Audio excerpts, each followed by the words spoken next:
My name is Alex Howard. For nearly 20 years, I've been a therapist here in London.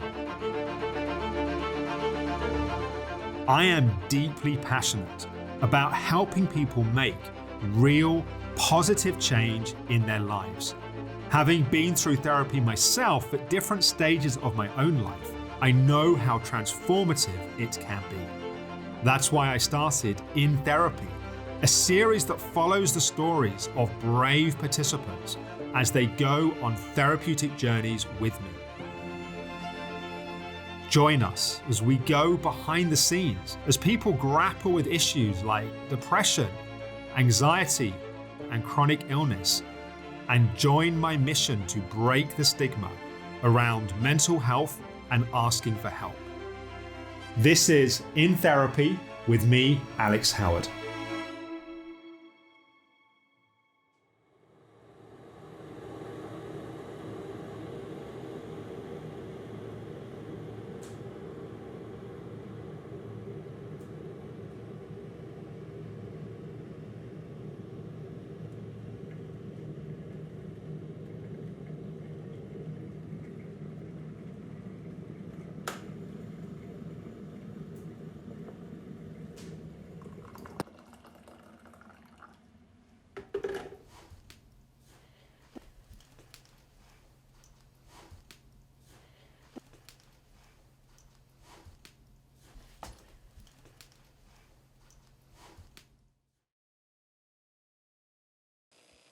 Hi there, feeling okay today. I've not had a bad week, not much has been going on. I've been working. I've been a bit irritable, I suppose. I think that's fair to say. I don't feel particularly fulfilled, but then I think that's quite common, I think, with the COVID restrictions and lockdown and the monotony. I'm reluctant to look into the future too far because that feels quite scary. Obviously, there's a huge amount of change going on in my life at the moment, and looking too far ahead doesn't feel very safe for me. Around certain things, I'm feeling quite numb. I don't know if that numbness is just, obviously my head tells me it's because I'm an abnormal human being that doesn't have normal emotions, but it could be that I just can't face the trauma of a lot of those dysfunctional relationships. So yeah, that's something I'd quite like to explore. Yeah, that's me. I'm really struggling. I feel like I'm being eaten alive by this pain that I'm in, and I just don't want it. I just don't want it anymore. I just want a normal family. I've come to the decision once again that I just have to cut everybody off because I can't cope with this pain, and I feel so misunderstood, and I feel like I don't have a voice, that I'm just a substandard human being. I just want to know how I should deal with this. I just want to know why I'm not good enough to be part of the family I was born into.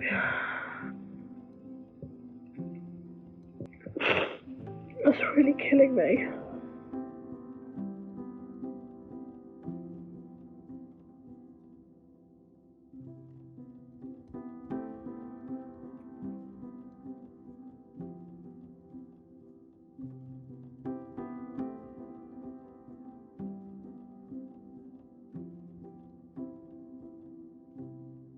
Well, Katie, welcome back. It's nice to see you again. How have you been doing? Not brilliant. I was pretty good after I saw you last for a few days, and then I had a big trigger, and but when I say I was pretty good, I've still got this underlying sadness. I think it is this underlying sadness that I'm lost. Without wanting to get too existential about it, there's a sort of a question of, as you're going through this very transformational chapter in your life, in terms of the end of the relationship and the kids all leaving home, and all of those sort of roles and identities and sort of frames of reference through which you've known yourself, suddenly that all starts to shift and change, and there is that sort of sense of how you're relating to yourself, but who is the self that also you're relating to, which is something which I think is being discovered at this point. Yeah, and I suppose it's a bit like a metamorphosis. I'm sort of discarding that character that I created, but there's a reluctance to fully get rid of it because I don't really know what's underneath. Yeah. And it's really frightening and sad. And well, I think it is frightening. I think, whenever we go through a sort of shedding of layers and a letting go of who we've taken ourselves to be, there's a sense of things that have a sense of stability, and we sort of know ourselves by that. As that starts to change, in that sort of lack of familiarity and lack of certainty, on a certain level, it sort of feels like we're dying. It's like, because part of us we're shedding and we're letting go who we've taken ourselves to be. And we need to do that for something new to emerge. It's almost like we have to make the space for something else to happen. But that making the space can be a really quite difficult process. yeah. So part of the homework from last time was I really wanted to put this spotlight on your relationship with yourself. And I think as I was reading your email and as I was sort of watching your video diaries, what really became clear to me in this, just in the sort of current expression of those relationships, is the hurt and the frustration with other people of not taking care of and meeting your emotional needs. And I think part of the reason why that's so painful is because of the emotional neglect that you experienced as a child, that there's a hurt place in you which is longing for someone to see it, to care for it, to tend to it. And as we were talking about last time, your relationship with yourself has been modeled on and in sort of informed by these different relationships with other people. And I think it's very reasonable to feel frustrated at and angry at and hurt by these dynamics, because I think they're hurtful. Not at the age of 50 though. No, it still hurts. It hurts at any age. I don't think being older negates the hurt that one feels by the experiences that they've had. Sometimes it hurts more as one gets older because one understands more the impacts that it's had. But I feel much more hopeful of our capacity to work on your relationship with yourself than I do of fixing all these other people. Yeah. It sort of feels a little bit outside of our capacity to address.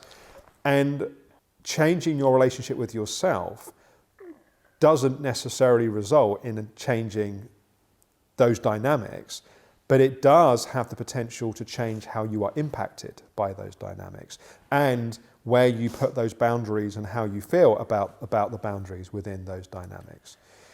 So I was curious as to what you discovered I know you've been sort of writing, it sounds like a lot, and hopefully it's been helpful, and I'm wondering what are some of the things that you saw, what are some of the themes that came from that? I think one of the big things that I recognised how much I loathe myself, and I can try and control and manipulate situations, not in a nasty way, but in a way to try and get that validation, or to get people to understand my point of view, or to get my voice heard. I can, and I see that, and I don't like that about myself at all. I want to just be me, but like I said at the beginning, I don't even know who me is. Discovering who that is, yeah. And I just feel very depressed at the moment. I don't have any motivation, and I feel fairly lonely, I don't feel, again, the exact thing I've been craving all my life, to be loved and nurtured and cherished, I've kind of pushed away, because that's what when I wrote, that was one of the things that kind of came out, that I don't know what it feels like to be unconditionally loved and to be the most important thing in somebody else's eyes. I don't know what that feels like. I believe that my estranged husband, I believe he's a good man. I believe that's what he wanted to do, but I could never receive it because it was never, because of that, I always felt worthless. I always felt unlovable. I always felt that I couldn't be loved. And so even when he tried, I couldn't receive it because I didn't think I deserved it.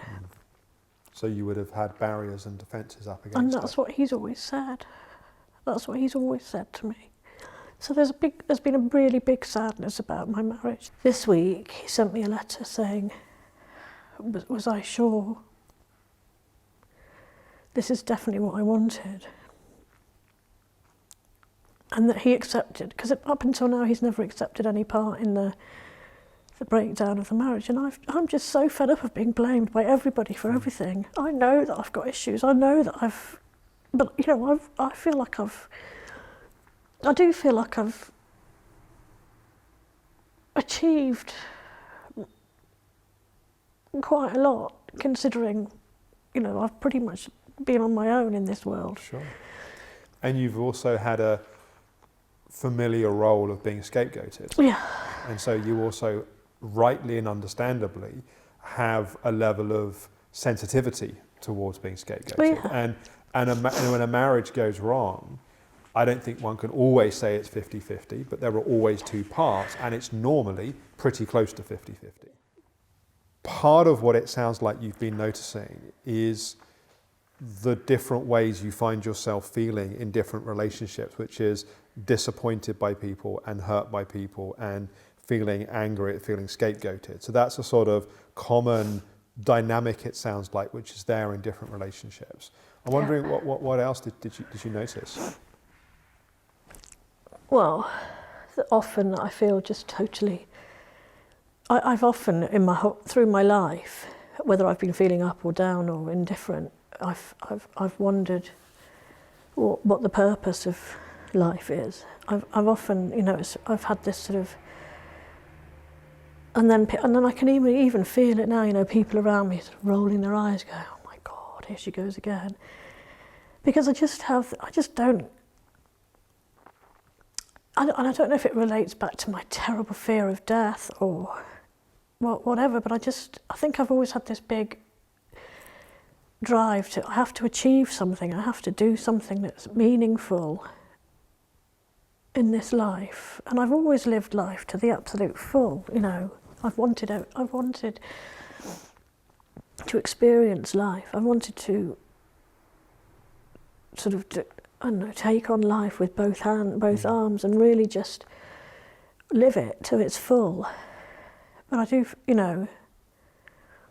I don't really know what I'm saying when I'm with Well, this, I think what you're saying is that there's fundamental questions around purpose and around sort of what life's purpose is, what your purpose is, and particularly when you're at these various crossroads in your life, like what do the next decades of your life look like, and where do you want to put your energy and your focus, where you've been somewhat defined by the role of being a wife and a mother for the last few decades, and suddenly those roles are changing, and there's a place where that feels scary and that feels sad and that feels confusing, but there's also within that there's also opportunity. Like as those doors close because of the various reasons, that also means you have to make choices around, well, where do you put your heart? Where do you put your focus? Where do you put your energy?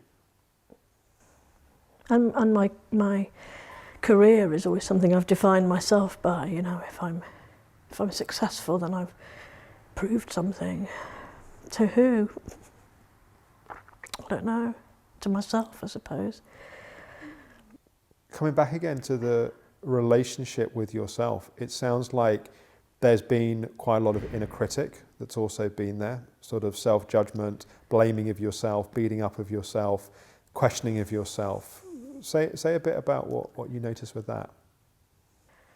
Well, I think I just buy into what everybody else has told me all my life, To be honest, I don't even know, because I've always thought of myself as kind of a kind, loving, giving person, but I don't know if I've been kind and loving and giving to feed a need in myself, whether that's really me. I'm just questioning whether fundamentally I'm just a pretty awful human being, that's where I'm at the moment. I'm going to phrase that slightly differently. I think your inner critic, that sort of judgmental, critical voice that we have, it's running a theme of judgments of you on that line. There's a place where you're wondering, like, who am I? Like, if I'm not this role and I'm not that role and I'm not that, what am I that's not all of that? And then that's, as we said a little bit earlier, that's a very vulnerable and sort of sensitive place to be. And then what I think is happening is that critical voice is then using that vulnerability as a way then to attack and to beat you up. Maybe. I'm sort of sitting here thinking a bit sort of more strategically, like there are different pieces of work in a sense that we know we want to do. There's pieces of work around your inner critic, there's pieces of work around sort of managing some of the different dynamics, there's this sort of overall theme around how you're relating to yourself. But one of the things that I'm also aware of is it sounds like a lot of your moment-to-moment, day-to-day experience of yourself and the world just feels quite tumultuous, just feels quite stirred up. And I think that creates a tricky foundation from which to then address and engage in those other issues, if that makes sense. And I think what would be a helpful place for us to put some focus initially is what, for want of a better term, I sometimes call psychological scaffolding, that just putting some sort of foundations and some sort of stability in place, which just helps calm things and help things settle a little bit more. And it's not that necessarily doing that is going to fix the bigger issues, but it creates a safer and a more stable place from which then to meet those other issues. Does that make a certain amount of sense? Yeah, and I know I get that, and and that is kind of, I have been in that place before where I have managed to, and I think there is a tendency for me to lurch from one drama to the next because that's a familiar way of living. One of the things, sorry. Yeah, when I don't do that, but at the moment I'm just finding doing anything like that is the motivation, and I just haven't got any motivation to do anything. But I think that lack of motivation is a product of a state of overwhelm. But I'm getting to the point now where the pain I'm feeling this minute, just almost feels unbearable. Like I can't even. So what happens if you just let the pain be there? We don't need to, in this moment, we don't need to fix it. We don't need to get rid of it. But when the pain comes up and you try and get away from the pain, or you judge the pain, or you repress the pain, that causes you more pain. It just makes me, I have this like this is a pattern as well, where I just feel like getting up and running away. That's because I can't bear it. Well, here's the thing. Much of the suffering we experience in life is not actually the pain. It's all the things we do in response to the pain. So we feel emotional pain that hurts. It physically hurts when you feel emotional pain. Yeah. But then we go and we drink, for example, and then we cause a whole new set of pains as a result of doing it. Or we're in pain, and to escape the pain, we go into our mind and we live in anxiety, which is what you did for many years in your early life. Yeah. But then you have a whole new set of pains, because you have all the pain associated with all of the health anxiety that you experience, the constantly going at that chapter of your life for AIDS tests, and then constantly going. It's like you have a whole new set of pain. Yeah. Or we feel this pain here, and we don't want to bear this pain here, so we just vomit our anger at everyone, and then we cause pain, and then we have to mop that up. And I'm doing that to a certain extent now. So, and I think I probably have done that in terms of ending my marriage, in terms of, acting out at work, which I do.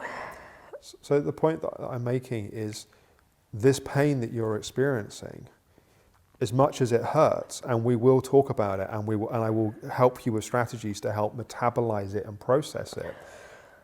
But the what's making that pain worse is all the other strategies that you've been using to try and avoid the pain. I think it's an important point. Yeah. Does that make sense to you? It does, yeah. Part of what's happened is you've got a series of patterns of thinking, let's say, that you've got into, which are what I call get into jail free cards. So Monopoly, the game Monopoly? Yeah. I've been playing a lot of Monopoly recently because of lockdown. We've been playing a bit as well. Yeah, so Monopoly you have get out of jail free cards. Well, I talk about get into jail free cards. Yeah. They're ways of thinking that basically guarantee you put yourself in a psychological jail. Yeah. Yeah. So I think it would be helpful for us to spend some time figuring out what these get into jail free cards are. Yeah. And it's not that, I want to reiterate a point I made earlier. It's not that I think that we just need to shift these and everything else is going to fix. I think working on some of these patterns will just help calm things a little bit more and will help stabilize things a bit, which then helps us when it comes to working. So to put it in a slightly different way, it's very clear to me that we need to do some work on your heart and your emotions. But I think we need to have a certain stability and foundation to do that work in a helpful way. Because that work can be, by definition, kind of unstable, destabilizing temporarily, because you're opening up all this stuff that's not been felt, which can be quite intense. We want to do that. It's sort of like you don't want to service the ship in a storm. Yeah. You want to get to calm waters and go, right, well, we actually want to have a look at the engine room, we'll have a look at what's happening here, and we want to sort of sort that out. But we just need to sort of stabilize what's happening a bit more first. So I think you've got a whole series of thinking, which is in the kind of category of, I've already lived 50 years, I've tried all these things, nothing's going to work, I've always been like this way, I'm always going to be this way, it's not possible to change. Like, basically, I can't do it, it won't work. Yeah. Yeah? Can you give me some more examples of that? There's something fundamentally wrong with me. Right, so I'm broken. So there's a sort of belief that people can have, which is, I'm sure it works for other people, but it won't work for me because I'm a broken. I'm unlucky. That's another one. Well, they all, they have the luck. I don't have any luck. And it's not true, because I have had a lot of luck in my life. Being able to have 4 kids and 2 girls, 2 boys. And a child that wasn't supposed to make it at one point. Yeah. I've got this real urge at the moment just to live in the mountains and grow my own food and have dogs and just walk, and that's what I've always had that since I was a child, to be honest. But you've not acted on it. I have periodically. Right. On holidays and things like that, but I've never lived that life. But I haven't got the courage to do it. That's another belief, you see. Okay. I haven't got the courage. Okay, good. So we're getting them uncovered. So there's something fundamentally wrong with me. I haven't got what it takes. I haven't got the courage. How are the other get into jail free cards? The other sort of patterns of thinking you get into that cause you to get stuck? Well, I suppose, and it's subconscious, but it does sort of invade my consciousness as well. But like, the world is out to get me. So, and I think in that category probably falls the people can't be trusted, people are manipulative, people are trying to get something from me because of the relationships that you've had in terms of family. Well, people just don't understand me. Why can't people just accept? And for a long time, I sort of celebrated my differentness, my weirdness, or whatever it is, my quirkiness, but I celebrated it sort of on the exterior, and actually inside I was dying. But it's what one could call a counterphobic strategy, which is that you feel afraid, so you act as though you're not afraid as a way of hiding the fact you're afraid. Yeah. Right. So, coming to your homework, I want to sort of move the spotlight a little bit onto these get into jail free cards and into these different categories of thinking that you get into. And I want to really work on catching and seeing that happening. The awareness alone is sometimes helpful, Because if we can see, hang on, I'm going into this pattern of I'm broken and I can't do it. And Alex and I talked about that, and actually that might not be true. That's actually a pattern of thinking that I go into, which feels true when I'm in it, but actually it may not be the case. I'm going to give you access to an online video program that I've created, that quite often people that we do these sessions with have gone through, and it's called the Reset Program, and it was primarily designed for people that want to reset their nervous system, where there's either a lot of anxiety, and that could be health anxiety, that can be trauma-induced anxiety, but where the system is kind of significantly overramped. That's part of what I think, certainly part of what's been the history and part of what's going on. But the tools and the strategies in there, some of those I think are going to be very helpful for the work that we're going to do together.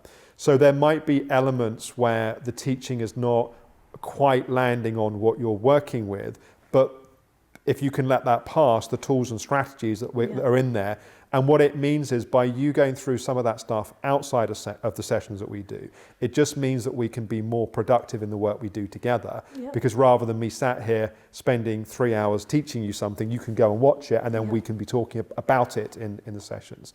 So I'd like you to go through, if possible, between now and next time, the first 3 modules. Okay. The modules are an hour plus supplementary pieces, but even if you just watch those hour pieces before.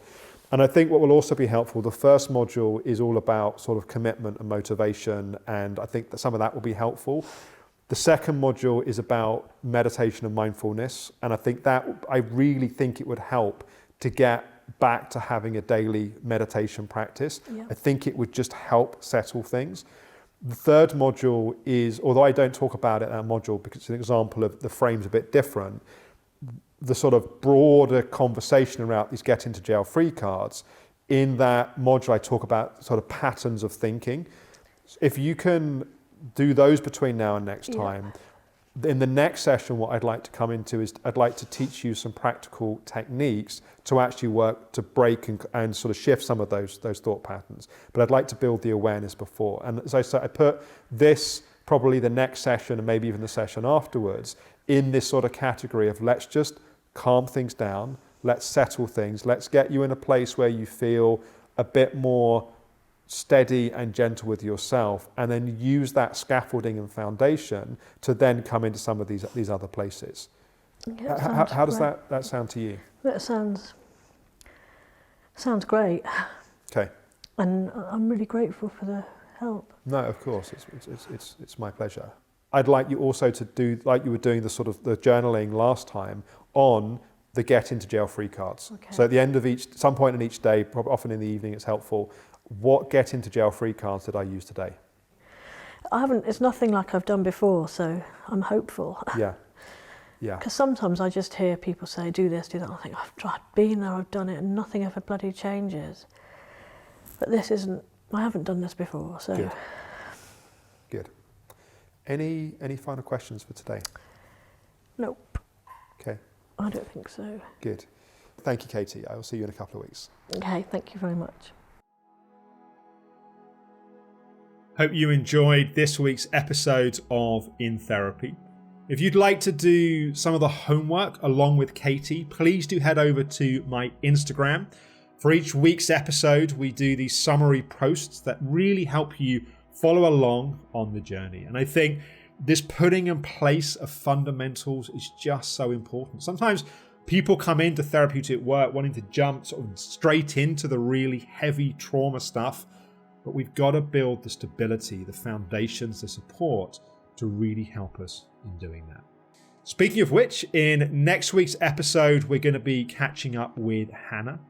And Hannah has been making some good progress in places. She's been feeling more at peace with herself, but she's actually been slipping on some of these fundamentals. So you'll see me in a different context, really putting the focus back on getting those fundamentals in place. Here's a taste of what's coming up next week. How are you? Yeah, not too bad. Well, no, I've been struggling a lot. That's the honest answer. Yeah, I got to quite like a rock bottom. Can you say a bit more about what happened at the rock bottom? I've just not been doing well physically, and I just felt like, really hopeless. I think I still feel like a lot of upset, just in general. How can you set things up where you're being the best support of you that you can be?